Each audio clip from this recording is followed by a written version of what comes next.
그날에 이렇게 시작돼요.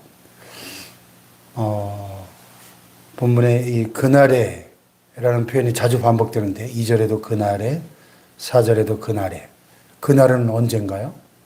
이스라엘의 회복과 구원의 날. 그러니까 이 그날은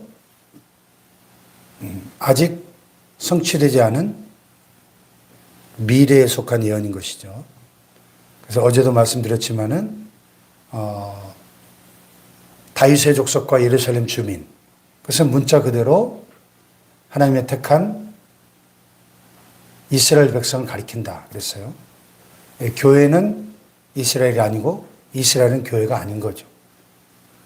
그래서 제가 공부한 달라스 신학교가 세대주의 신학의 총 본산인데 세대주의 신학의 최대 공헌 중에 하나가 지난 150년 미국 복음주의 계열의 신학계에서 공헌한 가장 큰 공헌 중에 하나가 뭐냐면 이 성경 전체를 놓고 볼 때 구약과 신약에서 구약에는 이스라엘이라고 하는 한 민족을 통해서 하나님께서 하나님의 구속사를 아브라함 때부터 창세기 12장부터 말라기까지 이스라엘 민족을 통해서 하나님의 구속사를 펼치셨고, 그리고 신약에 와서는 분명하게 사도행전 2장부터 시작된 교회라고 하는 새로운 하나님의 백성들을 통해서 오늘까지 하나님의 그 구속의 역사를 펼치고 계신다 하는 이 하나님의 구속사의 이 양대 산맥과 같은 이 이중 구조를 발견해낸 거죠.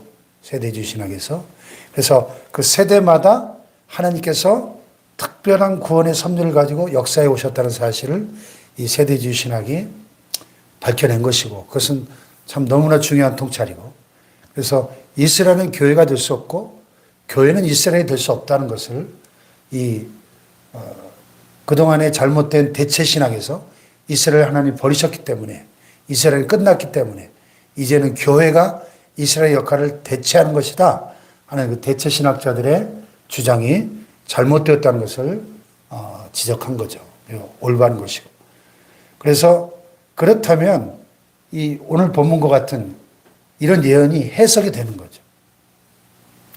그날에 죄와 더러움을 씻는 셈이 다윗의 족속과 예루살렘 주민을 위하여 열리리라. 예. 여기서 다윗의 족속과 예루살렘 주민이 누구예요? 이스라엘 백성이잖아요. 성경이 분명하게 말씀하고 있는 이런 표현들에 대해서 우리는 문자 그대로 이것을 받아들여야 특별히 예언은 이 정확한 해석이 가능한 거죠. 이걸 다윗의 족속과 예루살렘 주민을 그냥 교회로 대입해버리면, 구원받은 오늘날의 크리스찬으로 대입해버리면 은혜는 되겠지만 이건 예언인데 이 예언이 전혀 엉뚱한 방향으로 해석이 되어버린다는 거죠. 그래서 이 그날은 역사의 마지막 때에 어느 시점에 하나님께서 이 택한 이스라엘 민족을 회복시키시고 구원하실 그날을 가리킨다.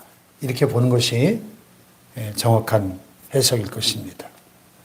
물론 이 그날을 우리가 오늘 우리에게 주시는 말씀으로 받아들이고 해석해도 그게 완전히 잘못됐다고 볼 수는 없죠. 우리 방금 보는 찬양처럼 정결하게 하는 셈이 나의 앞에 있도다. 성령께서 권고하심 죄 씻으라 하시네. 예. 오늘 예수 그리스도의 십자가의 보혈에 그 셈이 열렸잖아요. 예, 보혈의 셈이죠. 죄와 더러움을 씻는 셈은 십자가에 설리신 예수님의 그 보혈이 셈이 되어서 죄와 더러움을 씻는 셈이 되어서 우리 앞에 열려 있습니다. 그렇죠? 그렇게 받아들여도 은혜가 돼요. 그런데 특별히 여기서 그날은 다윗의 족속과 예루살렘 주민을 위하여 택한 백성 이스라엘을 위하여 하나님이 열어놓으신 죄와 더러움을 씻는 보혈의 셈이 특별히 이스라엘 백성들에게 열리게 될 것이다 하는 것을 약속하고 계신 것이죠. 아멘. 또 그날이 되면 내가 우상의 이름을 이 땅에서 끊어서 기억도 되지 못하게 할 것이며 거짓 선지자와 더러운 귀신을 이 땅에서 떠나게 할 것이라. 예. 이 지긋지긋한 우상숭배. 우리가 구약성경을 읽다 보면 참 이스라엘 백성들은 출애굽 때부터 시작해서 말라기 마지막 장까지 어쩌면 그렇게 지긋지긋하게 우상숭배를 끊어버리지 못하고 끊임없이 그렇게 우상숭배의 죄를 반복했을까. 예. 근데 그 지긋지긋한 우상의 이름을 내가 이 땅에서 끊어버려가지고 기억도 되지 못하게 할 것이다. 그날이 되면 이스라엘이 철저하게 회개하고 회복돼서 완전한 구원에 이르게 될 때에 거짓 선지자와 더러운 귀신들 이 땅에서 떠나게 할 것이다. 얼마나 많은 거짓 선지자들이 하나님의 말씀을 받지도 않았으면서 자기 생각으로 또 때로는 더러운 귀신에게 씌워가지고 거짓된 예언을 하고 많은 백성들을 미혹해 했는가 한 것입니다. 그러한 거짓 선지자와 더러운 귀신들 이 땅에서 떠나게 할 것이다. 네. 그래서 죄와 더러움을 씻어내고 또 그날에 6절에 보니까 어떤 사람이 그에게 묻기를 내 두 팔 사이에 있는 상처는 어찌 됨이냐 하며 대답하기를 이는 나의 친구의 집에서 받은 상처라 하리라. 예. 이게 무슨 소리죠? 그 당시에 우상숭배의 관습 중에 하나는 막 그 자기 몸을 자해하는 그런 관습이 있었어요. 우리가 갈멜산상의 그 엘리야의 제단의 그 이야기를 보면은 바알과 아세라 선지자들이 자기 신들의 이름을 부르다가 응답이 없으니까 막 칼과 창으로 자기 몸을 자해하면서 막 피가 낭자하도록 그런 끔찍한 자해 풍습을 보이지 않습니까? 그 우상숭배하다가 두 팔 사이에 상처가 난 이 사람에게 왜 그래? 왜 다쳤어? 그럼 친구의 집에서 뭐 잘못하다가 받은 상처야. 이렇게 거짓말하게 될 것이라는 거죠. 우상숭배하다 왔다는 것을 차마 부끄러워서 밝히지 못하고 그날이 오면 모든 우상숭배가 근절될 것이기 때문에 그 다음에 7절 이하에 보면 하나님께서 그날에 가라 깨어서 내 목자 내 짝된 자를 치라 목자를 치면 양이 흩어지려니와 작은 자들 위에 내가 내 손을 들이우리라. 여호와가 말하노라 이 온 땅에서 3분의 1은 멸망하고 3분의 1은 거기 남으리라. 예. 무슨 말씀이에요? 이스라엘 백성들을 이 칼의 연단을 통해서 3분의 1을 불 가운데 던져 은같이 연단하며 금같이 시험할 것이라. 3분의 1은 멸망을 당하고 남은 3분의 1이 불같은 연단을 통해서 그들이 죄를 씻고 거룩한 백성으로 단련되어서 연단되어서 나올 것이다. 이는 내 백성이라 할 것이요 그들은 말하기를 여호와는 내 하나님이시라 하리라. 그 연단을 통해서 비로소 그들은 온전한 하나님의 백성으로 거듭날 것이다 하는 거죠.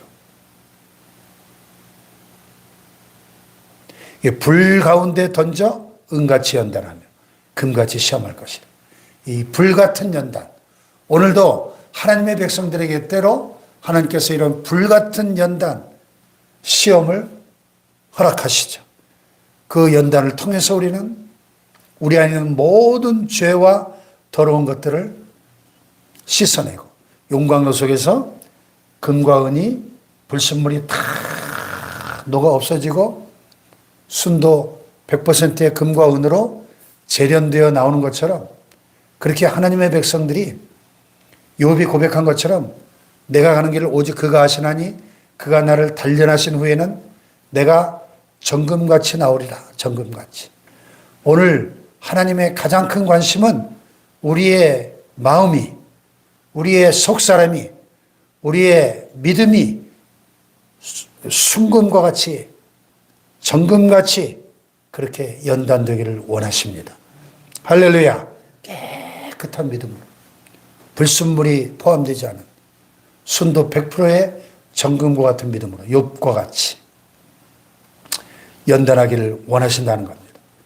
죄와 더러움을 씻는 셈이 다윗의 족속과 예루살렘 주민을 위하여 열리게 될 뿐만 아니라 오늘 2000년 전 예수님 십자가에 피 흘려 죽으시고 부활하신 이후로 오늘까지 그 죄와 더러움을 씻는 셈이 각 나라와 족속과 백성과 방언에서 많은 사람들을 정결케 하고 그 보혈의 셈이 우리를 구원하게 된 줄로 믿습니다.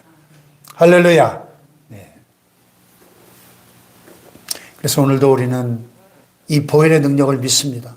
우리는 다 더러운 죄인들이고 여전히 우리 안에 더러운 죄악의 본성들이 남아있지만 오늘도 십자가 앞으로 나아가 그 십자가를 붙들 때 그 십자가의 보혈에서 터져나온 셈이 우리를 모든 죄와 더러움에서 깨끗하게 씻어내시는 줄로 믿습니다.